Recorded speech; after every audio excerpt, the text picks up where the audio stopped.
मैं ओमकारेश्वर दास आज आप लोगों के बीच में एक ऐसी शख्सियत को लेकर के आया हूं जो बहुत कुछ करके इस गांव में बैठा हुआ है। जैसे यहाँ पर श्याम सुंदर गौशाला, उसके साथ साथ ये सुंदर उद्यान। अभी हमने यहाँ का अमरूद तोड़ के खाया, बड़ा मीठा लगा। और गौशाला में गायों से मिले, इतनी सुंदर गायें, इतनी सुंदर दौड़ रही, तुम मानो हिरन दौड़ रही हो, इतनी सुंदर लग रही हैं। उनके बीच में जब मैं रहा तो मुझे लगा कि क्यों ना इनके उस व्यक्तित्व से मिला जाए जिन्होंने इस सब का निर्माण किया है। तो वो हैं उपेंद्र हरिदास प्रभु जी। उनसे मिलते हैं, उनसे अभी बातें करेंगे, काफ़ी चर्चाएं बोलेंगे, काफ़ी कुछ सुनने वाले हैं हम लोग। कैसे गौशाला बनी, इसका उनके मन में आया कैसे, और इसके लिए क्या क्या संघर्ष किए, और कैसे लोगों को उन्होंने जोड़ा, ये सब कुछ बहुत कुछ सुनने वाले हैं। तो पूरे इंटरव्यू में अच्छे से बने रहिए क्योंकि बहुत अच्छा प्रश्नोत्तरी चलने वाला है। और अब समय आ गया है प्रश्नोत्तरी का। आप मुझे शायद जानते हो, मैं गौ गोविंद सेवा ट्रस्ट का मेंबर हूं, और उसके साथ साथ हरे कृष्ण जगन्नाथ टेम्पल जो कि बेंगलोर में चल रहा है, उस हरे कृष्ण जगन्नाथ टेम्पल को भी भगवान ने मुझे सेवा का मौका दिया, तो उस मंदिर को चला रहे हैं। तो चलिए मिलते हैं हिज ग्रेस उपेंद्र हरिदास प्रभु जी से। हरे कृष्णा। हरे कृष्ण। जय गौ माता, जय गोपाल। जय गौ माता।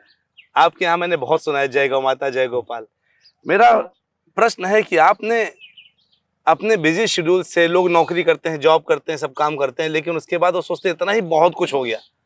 आपने गौशाला के लिए सोचा कैसे, क्या मन में आया, किस चीज ने आपको प्रेरणा दी? गौशाला का प्रारंभ तो प्लान्ड नहीं था, आकस्मिक ही था। हुआ कुछ यूं कि हम लोग जो है गौशाला में जाते थे। हमारी कुछ टीम थी गाजियाबाद में, और गौशालाओं में जाना, गायों के लिए कुछ कंट्रीब्यूट करना, ये ऐसा छोटा सा वो था। फिर हमारे साथ एक ललित जी हैं, उन्होंने एक वीडियो शेयर कर दिया, बसौट गांव का, बहुत गाय मरी थी। आकस्मिक जिज्ञासा जागी और हम 4-5 लोग जो हैं गाजियाबाद से एक हफ्ते के लिए इधर बुंदेलखंड आ गए। हमने देखा कि बहुत सारे गौवंश यहाँ पर रेजर वायर से कट करके मरते थे। तो ऐसे में जिन जिन लोगों से हमारी कुछ बातें हुई, मुलाकातें हुई, क्योंकि हम लगभग 100 गाँव में गए ये जानने के लिए आखिर ऐसा हो क्यों रहा है, क्यों गाय मर रही हैं। 100 गांव आप चले गए? हाँ, 100 गाँव में गए और लगभग एक हफ्ते का समय निकाल के काम किया था हमने। तो जिनसे जब बातें होती थी तो लोग कहते थे कि हाँ ऐसा हो तो रहा है, लेकिन हम क्या करें, हमारे पास तो असमर्थता है, हम पैसे नहीं खर्च कर सकते, मजबूरियां हैं, लेकिन अगर कुछ पैसों का इंतजाम हो जाए तो हम इलाज कर सकते हैं। तो ऐसे ही एक बड़े सज्जन व्यक्ति हैं रवि शुक्ला, टेढ़ा गांव से, तो उनसे वार्ता हुई तो उन्होंने कहा हमारे पास स्थान है, गायों का इलाज तो कर सकेंगे, लेकिन चैलेंज यही है कि फाइनेंशियल सपोर्ट तो फिर भी चाहिए होगा। तो हमने कहा कोई बात नहीं, हम थोड़ा प्रयास करेंगे, आप शुरू करिए। और उन्होंने गायों को लेकर के जो घायल गौवंश थे लाना शुरू किया। बहुत बहुत घायल गौवंश आते थे, बहुत ध्यान से उनका ट्रीटमेंट करते थे। उन्होंने एक टीम बनाई, अब इलाज हुआ। इलाज होकर के गायों को कहाँ रखा जाए समझ में नहीं आ रहा था। हमीरपुर में बहुत प्रयास किया कि जगह मिल जाए, कोई जगह मिली नहीं। तो वहाँ से लगभग 40 किलोमीटर दूर राजस्थान कंधौली गाँव है, जहाँ हम अभी बैठे हैं। यह पूजा प्रांगण है। अगर अभी कुछ आवाज आपको सुनाई दे रही होगी ना, बजने की, जैसे कुछ मोटर सी चल रही है, तो हमारा पीछे चल रही है, आवाज आ रही। तो वहाँ पे कटर से अभी चारा सुबह का काटा जा रहा है। अरे वाह। तो ये सारी जो चीजें हैं, तो ये सब व्यवस्था आपने देखी है, गवों को देखा ही है। तो इस जगह पर 2 एकड़ भूमि मिली। अब भूमि भी मिल गई, उधर गाय ठीक हो रहे थे, रखने की कोई जगह नहीं थी, छोड़ते तो फिर वहीं जाते, तो यहाँ रखना शुरू किया। उसके बाद फिर पूरा इधर ही इलाज की प्रक्रिया शिफ्ट हो गई, इधर इलाज होने लगा। गाय जो है जब ठीक होने लगी और गौशाला का हिस्सा बनने लगी, आज लगभग 500 के करीब गौवंश हो गए हैं यहाँ पे। और ठाकुर जी की कृपा से, श्री श्याम सुंदर की कृपा से ये कार्य चल रहा है। नहीं, मैंने आपके कुछ वीडियोस को काफी आपके पास आने के पहले काफी खंगाला है। उसमें हमने देखा कि कुछ 3 गौवंश से आपने स्टार्ट किया था, बाद में अचानक एक दिन 50-60 छोड़ के चले गए, गाय कुछ लोग आपके गौशाला में आ गए, और फिर आपने उनको मैनेज कैसे किया? मतलब सडनली इतना एक्सपेंसेस आया होगा, उसको कैसे मैनेज किया? आप सही कर रहे हैं। शुरू में कुछ गौवंश आए जैसे ठीक होकर के, फिर इलाज के लिए आते रहे। फिर जो एबंडेंट गौवंश थे जिनका कोई टेकर नहीं था, हमें ये लगा कि ये भी जो है अभी तो ये ठीक ठाक है, ये तार से घायल हो सकते हैं। तो कुछ लोगों ने कहा कि इनको आप रख लें, नहीं तो ये स्वस्थ घायल होंगे, इलाज में और पैसे लगेंगे। तो हमने कहा ठीक है, छोड़ जाइए। अब इकट्ठे एक दिन में 50 आ गए। घबराहट तो हुई कि मैनेज कैसे होगा, और कई बार तो ऐसा हुआ कि रात को उठ के बैठ जाते थे, लगता था लगता था कि ये हो ही नहीं पाएगा, चारा कहाँ से आएगा, ये तो मतलब। लेकिन जब भगवान किसी कार्य की प्रेरणा देते हैं तो बड़े सुंदर और अच्छे लोगों को भी जोड़ते हैं। एक से एक प्यारे प्यारे अच्छे अच्छे लोग जो है इस प्रोग्राम में जुड़ने लगे और कहने लगे कि वो कैसे मदद कर सकते हैं। और थोड़ा थोड़ा थोड़ा संघर्ष बने रहे, लेकिन थोड़ा थोड़ा करके भगवान ये कार्य चलाते रहे। यानी कृष्ण ही चाहते थे कि आपसे ये पूरी व्यवस्था बनवाएं। बहुत सुंदर। अगर वो नहीं चाहते तो हम क्या ही कर सकते थे। अब कृष्ण तो गौ प्रेमी है और स्वयं गौ सेवक बन के काम किया। आप भी कृष्ण प्रेमी हैं, तभी गौ प्रेमी हैं। बहुत अच्छा लगा ये सुनकर, किस तरह से एक साधारण व्यक्ति एक बड़े असाधारण कार्य को शुरुआत कर सकता है।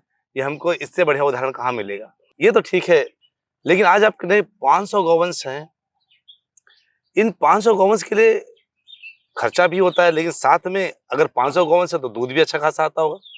तो आप उन दूध के से और मूत्र इत्यादि से, गोबर इत्यादि से अच्छा खासा बिजनेस भी, अच्छा खासा रेवेन्यू जनरेट होता होगा। तो आपका इकोसिस्टम तो बहुत अच्छा बिल्ड हो गया होगा। तो कैसा चलता है अभी उस दूध वगैरह का कैसे व्यवस्था करते हैं? देखिए, सुनने में तो लगता है कि 500 गौवंश है, यहाँ पे बहुत दूध होगा, लेकिन यहाँ पर दूध नहीं है।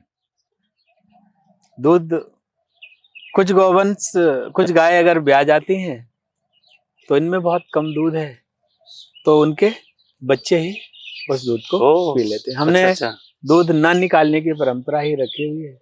हाँ, कुछ अपने गौ सेवक चाय इत्यादि के लिए भले उसका इस्तेमाल कर लेते हो, अन्यथा ये जो गौशाला है यहाँ पर दूध नहीं है। तो सबसे पहली बात, संख्या से मत जाइए। ये सब के सब ऐसे हैं जिन्हें कोई अपने यहाँ रखना नहीं चाहता था।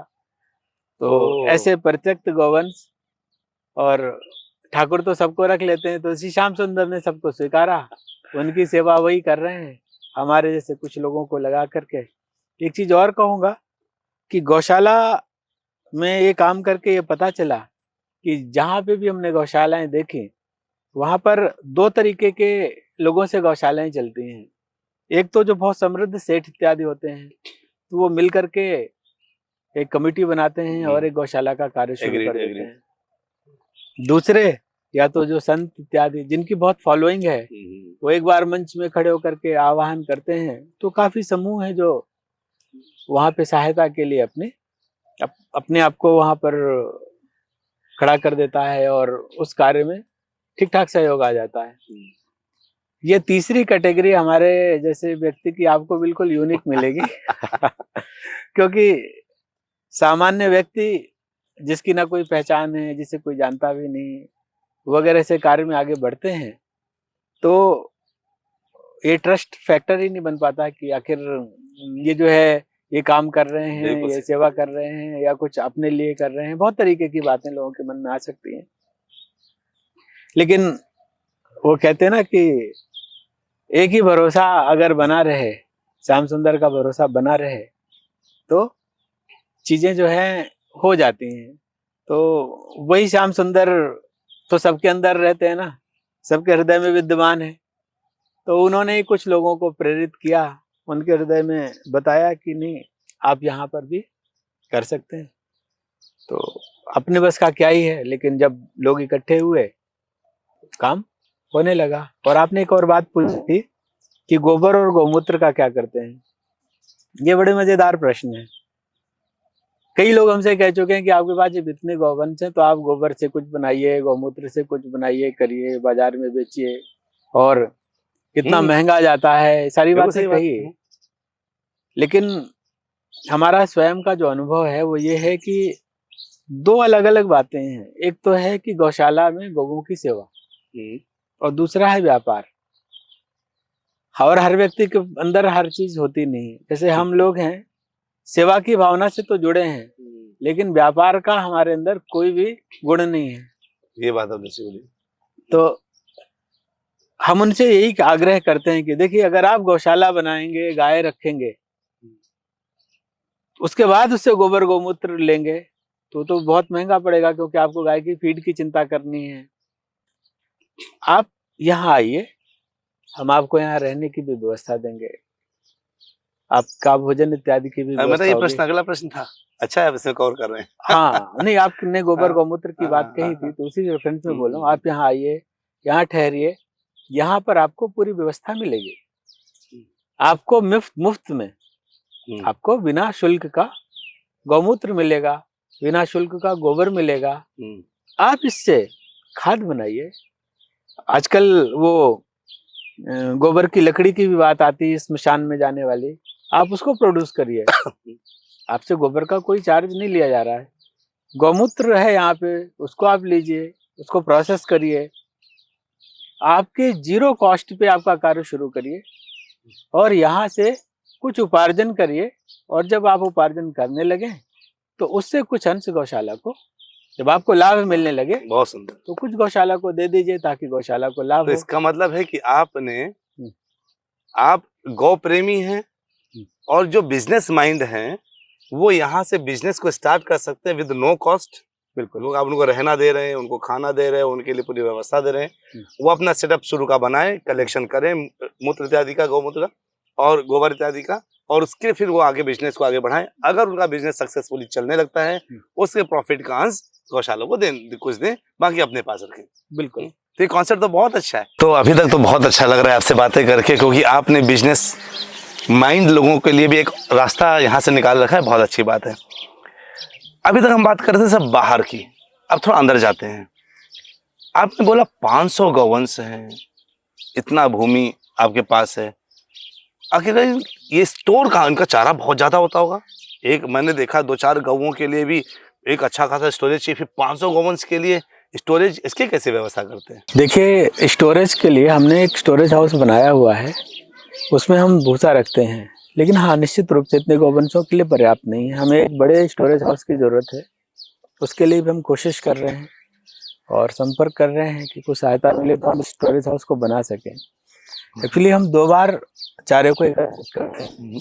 एक बार अप्रैल मई में, जब हमारा रबी के सीजन की जो चारा है वो आ रहा होता है, जैसे उस समय भूसा आता है, तो गेहूं का भूसा है उसको एकत्रित करते हैं।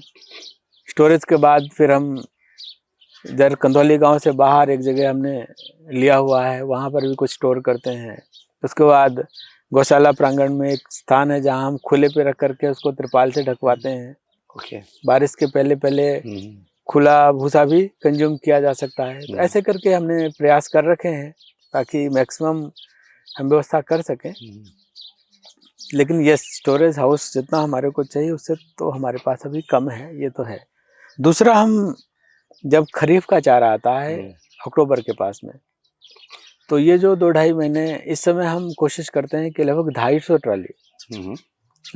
ट्रॉली खरीफ का, जैसे ज्वार का या पुआल, 20% पुआल और 80% ज्वार मिक्स करके, हमारे पास ट्रैक्टर चालित कटर है, उससे हम उसको कट करके और उनको देते हैं। जिन गायों को आवश्यकता रहती है, जो कमज़ोर हैं, उनके लिए दाने इत्यादि की भी व्यवस्था है। तो दाने का भी हमारा एक स्टोरेज है, जहाँ पर हम लगभग एक बार में 70-80 कुंटल दाना मेंटेन करते हैं, क्योंकि दाना भी यहाँ पे रेगुलर।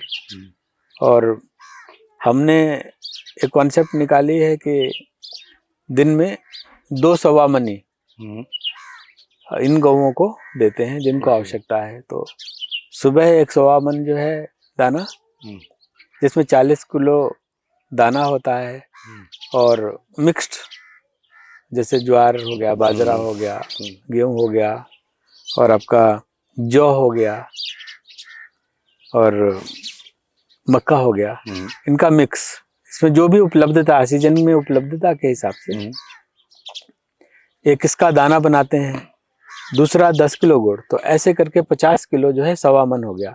ओके तो वो 1.25 मन जो है हम सुबह और 1.25 मन ही शाम को। तो कितने गौवंश खा लेते होंगे इससे? 100 मन से? लगभग हम 50 गौवंशों की व्यवस्था अच्छा अच्छा। करते हैं। इतने में से जो कमजोर हैं ओके या ओके। जो तो as per need. As per need, हाँ। तो नीडी गौवंशों को ये व्यवस्था दी जाती ओके है। ओके। बाकी खल है, खल की अलग से उपलब्धता हम करते हैं कि लगभग 25 किलो खल सुबह, 25 किलो खल शाम। और ताकि, और हमारे पास रिसोर्सेज सीमित हैं, तो हमने 1.25 मन का इस हिसाब से कर रखा है कि गौओं को दिया जाए। और हम लोगों से कहते भी हैं कि जैसे किसी का बर्थडे आवे या मैरिज एनिवर्सरी आवे, तो अगर वो 1.25 मन ही स्पॉन्सर कर दें, मतलब एक टाइम की 50 गौवंशों की बहुत अच्छा है। तो कोई स्पेशल डाइट मिल सकती है उनके थ्रू। तो क्योंकि हमारे रिसोर्सेज सीमित हैं, तो 50 गौवंशों को स्पेशल डाइट का एक सपोर्ट लोगों का आ सकता है, हमारा दाना मैनेजमेंट में सहायता हो सकती है, और वो जो नीडी गौवंश हैं उनको वो मिल सकता है। एक और बात है कि 1.25 मन में जो हमने बोला कि हम कोई स्पॉन्सर करता है या देता है, तो हमारे जो पूजा प्रांगण है जहाँ हम बैठे हुए हैं, यहाँ पर ही हम उनके लिए, जिसका भी जन्मदिन है उसके लिए यहाँ पर पूजा करवाते हैं। यहाँ पर पूजा भी हो जाएगी, साथ में हवन भी हो जाएगा, और गौओं को एक स्पेशल ट्रीट हो जाएगा। तो बर्थडे में बहुत सारे खर्च होते हैं, ये गायों के लिए व्यवस्था हो जाए।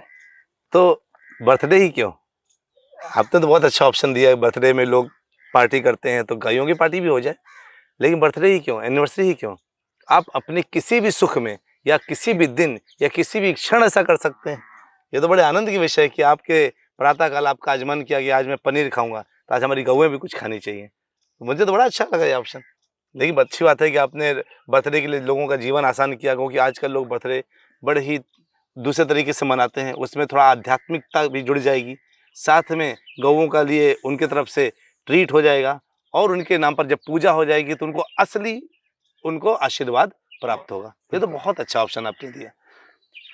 और घर बैठे लोगों को मिलेगा क्या? उनको यहाँ आने की आवश्यकता है क्या? बिल्कुल नहीं, आने की आवश्यकता नहीं। हम क्या करेंगे कि जो करते हैं एक्चुअली, जो इस तरीके से स्पॉन्सर करें करते हैं, हम उनका उसका पूरा वीडियो कैप्चर करके उनको दे देते हैं, ताकि उनको पता चले कि हमारा फीड जो हमने दिया वो जो स्पॉन्सर किया था उनको लगा। उनकी पूजा का वीडियो उनसे शेयर करते हैं, और फीड भी दिलाओ, है ना, और उसको आप फीड कर रहे हैं जो सारी दुनिया को फीड करता है जिसने उसकी सेवा करी है।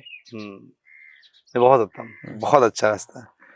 तो ये भी हमने बात करी, आप चारा कैसे कलेक्ट करते हैं, आप 2 बार साल में चारा कलेक्ट करते हैं, आप उसका स्टोरेज बनते हैं, तो आपको एक बड़ा स्टोरेज चाहिए। इसका मतलब अभी आपके पास, क्योंकि मैंने देखा था अभी मैं आपका जब राउंड लगा रहा था, कुछ चारा आपने कवर कर रखा था त्रिपाल से।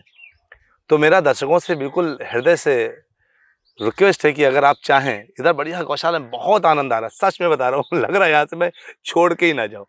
तो और आप लोग आएँ यहाँ देखें, और साथ में गौ माता के चारा के लिए अगर आप स्टोरेज बनवाना चाहते हैं तो अपना सहयोग प्रदान कर सकते हैं। यहाँ पर अभी आपको कुछ स्कैनर वगैरह दिखेगा, आप दे सकते हैं, आप उसमें अपना सहयोग दे सकते हैं। अच्छा, आपके पास 500 गौवंश हैं, तो एक छोटा सा मेरा प्रश्न था, भारत सरकार ने इतनी योजनाएं निकाल रखी गौओं के लिए, तो आप इतनी सेवा कर रहे हैं, तो आपको उससे तो अच्छा सहयोग प्राप्त हो रहा होगा। ये आपने बहुत मज़ेदार बात पूछी है। देखिए, सेवा तो यहाँ बहुत दिल से हो रही है, लेकिन आश्चर्य यह भी है कि सरकारी सहयोग तो शून्य है, वो तो अभी तक प्राप्त नहीं हो पाया। ये सरप्राइजिंग है। देखिए, प्रयास है, श्री श्याम सुंदर चाहेंगे तो होगा, अभी तक तो कोई सहयोग नहीं है। ओह, तो फिर आप इतना सब कुछ केवल सभी अपने लोगों के सहयोग से करें, कैसे आप कनेक्ट करते हैं लोगों से? फिर ऐसे कैसे लोग इतना फंड, तो क्योंकि मैंने देखा है आपका कम से कम मिनिमम पर डे का 10 से 15 हज़ार का खर्चा है आपका पर डे का। इतना खर्च कैसे जो है वहन कर पाते हैं? हाँ, आपने बिल्कुल सही कहा। एक दिन का इतना खर्च तो है, कैसे हो पाता है ये तो हमें भी नहीं पता। क्योंकि करने और कराने वाला कोई और नहीं है, वही करा रहा है। हाँ, ये बात जरूर है, जैसे मैंने आपसे बोला था कि बहुत ही प्यारे और अच्छे लोग जुड़े। हमने एक प्रोग्राम बनाया था ओन अ काउ मेंबर। देखिए, शहरों में बहुत मुश्किल होता है कि कोई चाहे अपने घर में एक गाय रख ले,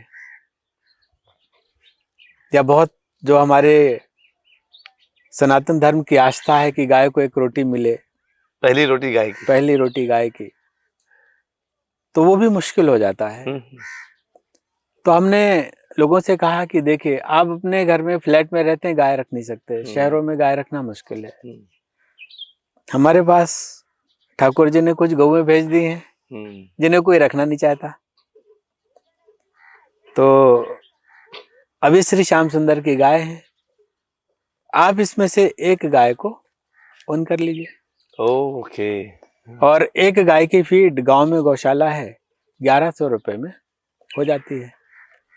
अच्छा, तो अगर आप एक गाय को ओन करें और 1100 रुपए मासिक से करें तो उससे मात्र 1100 रुपए? हाँ जी, 1100 रुपए में एक गाय का, चूंकि हम गांव में हैं, हाँ यहाँ हम आसपास से चारा मंगाते हैं, व्यवस्था करते हैं, हाँ। और एक कार्य बड़ी निष्ठा और ईमानदारी से करते हैं। मैं तो सच में, मैं सॉरी, मैं आपको ब्रेक कर रहा हूँ इधर थोड़ा सा। मैं जो है सरप्राइज्ड हूँ, जितने में एक परिवार बैठ करके जिससे ज्यादा में पिज्जा खाता है, उससे कम में हमारी एक गाय महीने भर का खाना खा सकती है। ये तो बड़ा सरप्राइजिंग मैटर है एक्चुअली। एक पिज्जा का कॉस्ट एक गाय के महीने भर का खाना है। तो चलिए, इस बार का पिज्जा छोड़ करके मैं खुद जुड़ना चाहूंगा आपके इस मिशन में। केवल एक एक एक पिज्जा की कॉस्ट से अगर हमारी गौ माता एक महीने खाना खा पा रही, उनकी व्यवस्था हो पा रही उनकी फीडिंग की, तो इससे अच्छी हमारे लिए क्या सुविधा हो सकती है? और पहली रोटी गाय की, ये हमारा कॉन्सेप्ट भी जीवित रहेगा। बहुत सुंदर।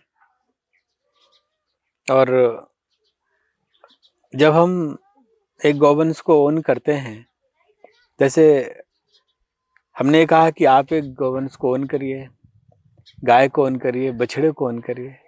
बछड़े पहले बैल बनते थे, उनको लोग जो है यूज करते थे। पहले होता था कि एक बछड़ा हो गया तो गांव में चिंता खत्म हो जाती थी कि बेटी की शादी तो इसी से हो जाएगी। अब तो उसकी कोई वैल्यू रही नहीं, मूल्य रहा नहीं, खेती में उपयोग में है नहीं। लेकिन उसको अगर कोई ओन करता है, एक नंदी ओन करता है या एक गाय ओन करता है, तो उसका नाम दे। हमने तो अपने गौवंशों को नाम दे रखे हैं। अच्छा। लेकिन आपकी कोई इच्छा है, आप वो नाम दीजिए, और उस नाम से उसकी फोटो हमसे मंगाइए, उसका वीडियो हमसे मंगाइए, और हम आपको देते रहेंगे। मंथली 2 बार, 4 बार, 10 बार, जितनी बार आप हमसे कहेंगे देंगे। ऐसे हमसे लोग मांगते हैं, हम उनको देते रहते हैं। अरे वाह। तो आप अपनी गाय से कनेक्ट रहिए। साथ में हम क्या करते हैं, देखिए, गौशाला में न तो दूध है, न ही हम यहाँ पे कोई अर्निंग है कि हम उसको रिटर्न के रूप में कुछ फिजिकल फॉर्म में दे पाए। लेकिन एक चीज जरूर है, ये मैं बहुत श्योर हूँ कि इन गौओं में ताकत बहुत है। ये जो सहयोग है, जिससे गाय आपकी यहाँ पर फीड ले रही होती है, तो वो फीड के साथ आपको उतना आशीर्वाद दे रही होती है, जो बड़ा अनमोल है, बिल्कुल, जिसका कोई मूल्य नहीं है। दूसरी चीज, हम अक्सर यहाँ पर महीने में 1-2 बार पूजन इत्यादि करवाते हैं श्रेष्ठ ब्राह्मणों के द्वारा। और गौशाला प्रांगण जैसे पवित्र स्थान पे पूजन होता है, जिसमें हम हमेशा जो भी इसके सहयोगी हैं उनके लिए प्रार्थना जरूर कराते हैं कि उनके लिए उनका जो भी उनकी कामनाएं हैं, जो पाना चाहते हैं, वो उनको मिले। पता नहीं कौन सा आशीर्वाद फलीभूत हो जाए और उनके जीवन में जो चाहते हैं वो प्राप्त हो जाए। बहुत सुंदर। गौ माता का आशीर्वाद इतना महत्वपूर्ण है। जहाँ तक मैं खुद गौ गोविंद सेवा ट्रस्ट का अध्यक्ष बैठा हूँ, इसीलिए हमने चलाया ताकि गौ माता के विषय में सबको हम जागरूक करें। हाँ, मैं गौशाला नहीं चला सकता, लेकिन गौशालाओं में जाकर के उनके प्रबंधकों से बात करके गौशाला के विषय में आप सबको तक पहुंचा सकता हूं और आपको इन गौशाला से जोड़ सकता हूं। तो प्रभु जी सच में अभी तक बहुत मजा आ रहा है आपसे बात करके। और शहरों में रह करके भी लोग पहली रोटी गाय के कॉन्सेप्ट को चला सकते हैं, ये तो मेरे लिए सरप्राइजिंग था। पर एक छोटा सा क्वेश्चन है, मैं आपकी गौशाला घूम रहा था, देखा उसमें कुछ गाय बीमार हैं और एक गाय लटकी हुई थी, वो क्या है? मतलब कैसे, क्या बीमार गाय कैसे आती हैं आपके पास, और ये सबको थोड़ा बताइए क्या है ये, कैसे मैनेज करते हैं? एक्चुअली इस गौशाला का आधार ही था घायल गौवंश का इलाज, हाँ हाँ हाँ हाँ। और जो वृद्ध गौवंश हैं उनको लाना, और जो बीमार हैं उनकी सेवा यहाँ पर हो सके। तो हमने एक मशीन रखी हुई है कि अगर कोई गाय चलने में अक्षम है, उठ नहीं पा रही है, तो उसके द्वारा, क्योंकि लोग तो उठा नहीं सकते, तो मशीन की सहायता से उनको खड़ा करना, अच्छा, बैठाना, अच्छा। ये प्रक्रिया चलती है। Okay okay. और यहाँ हमारे पास 2-3 डॉक्टर्स की टीम है जो हायर्ड नहीं है, क्योंकि हमारे पास इतने पैसे नहीं है, इतनी सुविधा नहीं है कि हम उनको सैलरी दे सकें, लेकिन ऑन कॉल बेसिस पे आते हैं और वो ट्रीट करते हैं। तो इस तरीके से गौओं का ट्रीटमेंट होता है। ये हमारी प्रायोरिटी है कि जो कष्ट में है उसका कष्ट कैसे दूर हो। यस। तो ये आते कैसे आपके पास, मतलब कौन लेके आता है आपके पास, कौन छोड़ता है ला करके?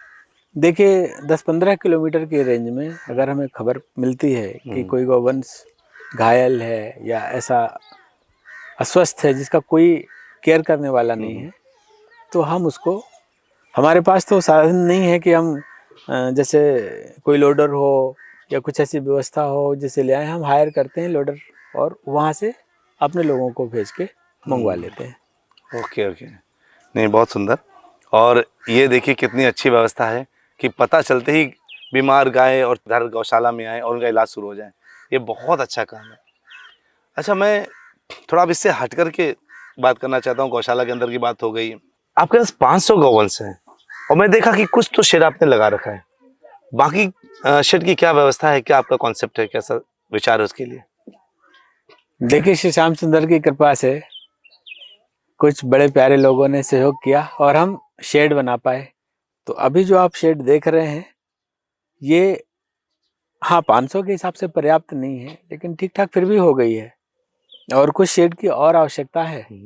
तो हम सोचते हैं कि जब भगवान ने इतना कराया तो कुछ और हाथ देंगे और वो भी बनेगा। बिल्कुल मिलेगा। पूरा आपका, आपके साथ आपका इतना अच्छा कार्य चल रहा है, आप गौओं के लिए इतना कर रहे हैं, वो भी निस्वार्थ कर रहे हैं। कोई दूध का उपयोग नहीं, कोई घी का उपयोग नहीं, किसी ढंग से कुछ काम नहीं कर रहे हैं और कोई इसका मार्केटिंग नहीं, सेलिंग नहीं, कुछ। आपने इसको बिजनेस बनाने के बजाय आपने इसको निस्वार्थ सेवा के रूप में उठाया। आपके साथ सब लोग जुड़ेंगे, मेरी भगवान से ये प्रार्थना है। लेकिन मेरा एक बात बताइए, जैसे कुछ व्यक्ति ये चाहते हैं कि वो गोदान करना चाहते हैं। आप जानते हैं हिंदू समाज में हर व्यक्ति को गोदान करना ही चाहिए। उनके पूर्वज नहीं रहते हैं, उनके माता पिता नहीं रहते हैं, तो उनके लिए इवन उनको जीवित रहने में भी गोदान करना चाहिए। तो करना चाहते हैं तो उसके लिए क्या फैसिलिटी है, क्या हम कर सकते हैं ऐसा? गोदान एक बड़ा महत्वपूर्ण विषय है, इसे समझना चाहिए। कैसे समझे हम गोदान को? देखिए पहले क्या होता था कि ब्राह्मण गरीब थे, उनको गाय का दान उनकी आर्थिक स्थिति को सुधारने के लिए बहुत जरूरी होता था। मैं नहीं कह रहा हूँ कि आज सारे ब्राह्मण बड़े अमीर हो गए हैं, बहुत पैसे वाले हो गए हैं, लेकिन उस समय गाय अर्थ का एक बड़ा भारी सोर्स था, उसके बछड़े की बहुत वैल्यू थी। आज गाय आप ब्राह्मण को दे देंगे, वो सोचेगा इसको रखें कहाँ, रखने की जगह नहीं, दूध देना बंद कर देगी तो उसके लिए बोझ हो जाएगी, उसको बेचना चाहेगा। तो हम एक्चुअली उसे आर्थिक रूप से सुदृढ़ न करके एक बोझ देने की कोशिश करें, इस ढंग से ना हो, इसलिए इसकी दृष्टि जो हमारी है थोड़ी सी हट करके है। हम ऐसा सोचते हैं कि गोदान जो है वो गौशाला में श्रेष्ठ ब्राह्मणों द्वारा पूजन इत्यादि के रूप में किया जाए, उसके उपरांत वो जो गाय है वो गौशाला में रहे, क्योंकि यहाँ पर तो गायों की सेवा हो रही है। इसी गौशाला की एक गाय का पूजन करा करके और इस गौशाला में रखा गया। जो गाय किसी ने ओन नहीं करी हुई है, एक गाय है, उसके 5 साल की फीड का इंतजाम हो गया। 51,000 रुपए की सेवा से अगर एक गाय का हम 5 साल की फीड का इंतजाम करते हैं और इस रूप में गोदान करते हैं, तो जो व्यक्ति जिसके लिए भी, बिल्कुल सही। जिस व्यक्ति के लिए भी गोदान किया जा रहा है, जो शरीर जिसका छूट रहा है, या गोदान के और भी बहुत सारे अवसर आते हैं, तो उसमें ये फील भी आएगा कि देखो 5 वर्ष के लिए एक गौमाता सुरक्षित है। और बड़ी अच्छी बात तो हम ये भी सोचते हैं कि हमसे आप उस गाय का फोटो वीडियो मांगे जिसका आपने गोदान किया है, और देखें कि कैसे सुखपूर्वक और आनंद से यहाँ रह रही है। तो ये सारे कार्य, एक गोदान एक जुड़ाव है। जो दान कर रहा है वो भूल गया नहीं, वो भी तो देखे कि जिसको दान किया था वो आज कैसी है। उसको ये भी फील आवे कि देखो 5 वर्ष के लिए एक गाय का भोजन सुनिश्चित हो रहा है। तो एक इसमें मेरा एक प्रश्न है, जैसे अगर वो गाय गौशाला में ही रहेगी तो क्या फिर वो गाय दोबारा किसी और को भी दान की जा सकती है, सेम गाय? नहीं, हमारे यहाँ पे बहुत सीधा नियम है कि एक बार जिस गाय का गोदान होगा उसका दोबारा गोदान नहीं होगा। शास्त्र प्रक्रिया के अनुसार ही हम चलते हैं। अच्छा अच्छा। तो गोदान हो गया, अब उस गाय का दोबारा दान नहीं होगा। Very nice.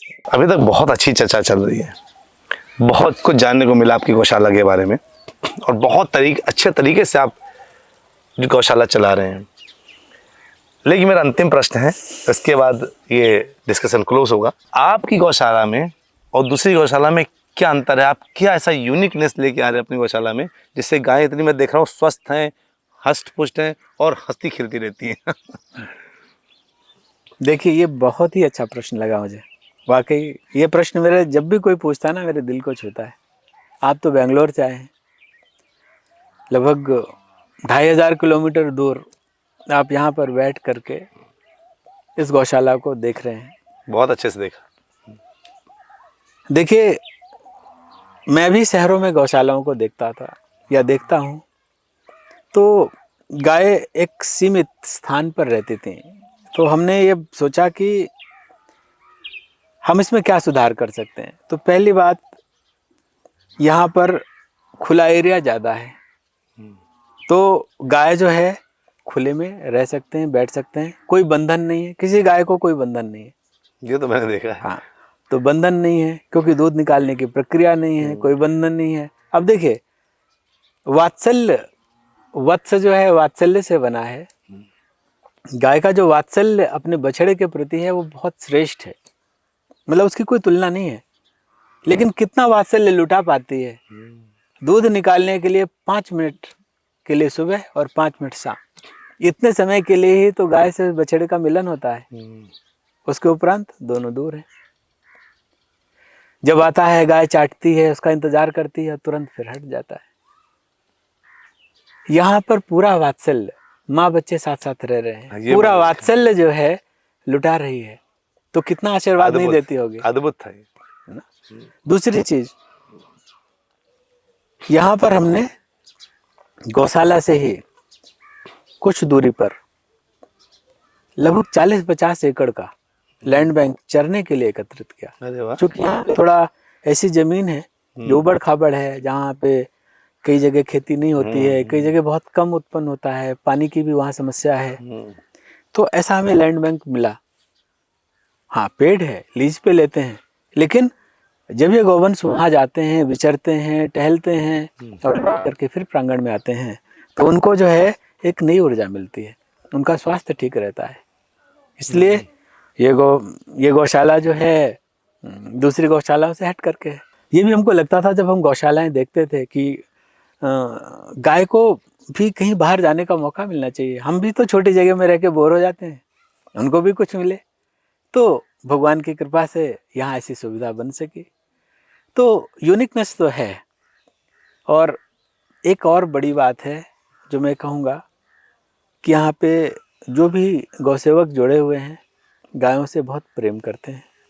और ये जो टीम है, जो भी, चाहे वो सहयोगियों के रूप में हो, चाहे वो प्रबंधन के रूप में हो, वो दिल से गायों के प्रति प्रेम रखते हैं। इसलिए इस सेवा में अपना 100% देने की कोशिश करते हैं। बहुत सुंदर, बहुत सुंदर। तो चलिए, आज हमने बहुत अच्छा डिस्कशन किया हिज ग्रेस उपेंद्र हरिदास प्रभु जी के साथ।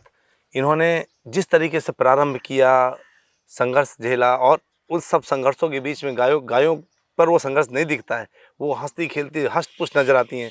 मैं तो चाहूँगा कि आप इसके बाद अपने गौशाला का एक पूरा हमें अलाउ करें कि हम पूरा एक शूट ले सकें, ताकि हम डाल सकें इस वीडियो में, और ताकि हम सबको दिखा सकें कि हमारी गायें कितनी सुंदर हैं, किस तरह से वो खुश हैं, किस तरह से वो प्रसन्न हैं।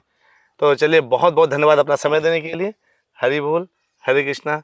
और ऐसे ही हम इसके पहले एक और बात कहूँगा, ये गौशाला हम ये नहीं मानते कि ये हमारी गौशाला है, ये सबकी गौशाला है।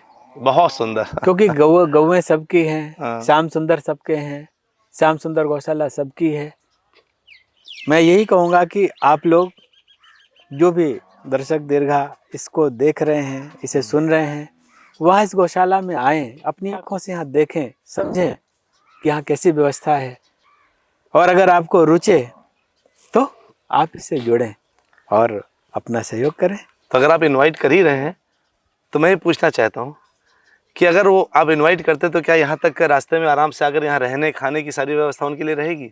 निश्चित रूप से यहाँ पर ठहरने की हम अच्छी व्यवस्था देंगे। यहाँ पर भोजन गौशाला की तरफ से मिलेगा। आप आएँ, ना तो आपको ठहरने की चिंता करनी है, ना आपको भोजन की चिंता करनी है। मतलब ये कॉस्ट फ्री है? ये कॉस्ट फ्री। हरी हरी बोल। तो यहाँ आए, इस नैसर्गिक सुषमा का आनंद ले, इस गौओं के बीच में बैठने का आनंद ले, और मैं ये निश्चित रूप से कह सकता हूँ कि आपको बहुत अच्छा लगेगा। और आपके साथ आप इतनी दूर से आए, आपने हमसे इतनी चर्चा की, इसका बहुत धन्यवाद। जय गौ माता, जय गोपाल। हरी हरी बोल।